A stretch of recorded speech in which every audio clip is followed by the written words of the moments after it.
एक बार एक हरा भरा बगीचा था जिसमें खूबसूरत फूल थे। उनमें से एक गुलाब का फूल सबसे सुंदर और अट्रैक्टिव था। उसे अपनी सुंदरता पर बहुत घमंड था। वो दूसरे को अपने से बुरा समझता था। उस बगीचे के पास एक पथरीला रास्ता था जहाँ से राहगीर आते जाते थे। रास्ते पर एक पत्थर पड़ा था। वह राहगीरों की ठोकरें खाता रहता था। एक दिन एक राहगीर ने पत्थर को ठोकर मारी और वो लुढ़कता हुआ गुलाब के पास पहुंच गया। गुलाब ने उस पर हंसते हुए कहा, क्या हाल बना रखा है तुमने? हर किसी की ठोकर खाते रहते हो।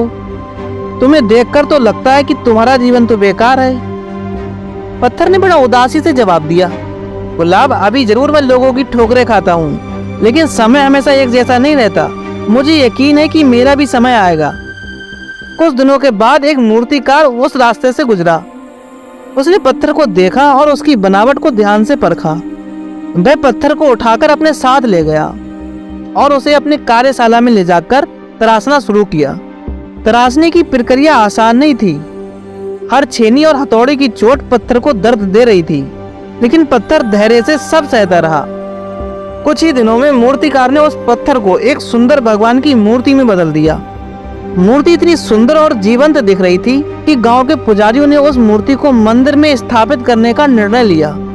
अब वो मूर्ति मंदिर में स्थापित हो गई। सभी लोग उसकी पूजा करने लगे। उन्होंने मूर्ति पर फूल चढ़ाना शुरू कर दिए। अब लोगों ने उस गुलाब को भी तोड़कर मूर्ति पर चढ़ाया। गुलाब ने जब मूर्ति को देखा तो उसे याद आया, ये तो वही पत्थर है जिसे वह ठोकर खाने वाला और बेकार समझता था। आज मैं ही उसके कदमों में हूँ। गुलाब को पछतावा होने लगा।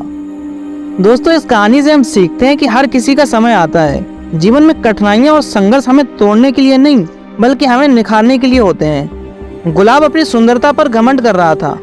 दूसरी तरफ पत्थर ने धैर्य और सहनशीलता से तराशे जाने की पीड़ा को सहा और अंत में वो भगवान की मूर्ति बन गया। इससे हमें ये समझ में आता है कि संघर्ष और धैर्य ही सच्ची सफलता की कुंजी है। जो लोग मुश्किलों से घबराते नहीं बल्कि उनसे सीखते हैं, वही अंत में सम्मान और सफलता प्राप्त करते हैं। हमको अच्छी लगी तो वीडियो को लाइक एंड चैनल को सब्सक्राइब करो और ऊपर वाले का शुक्र करो, सब्र करो और लाइफ में आगे बढ़ो। मिलते हैं जल्द ही नई वीडियो के साथ।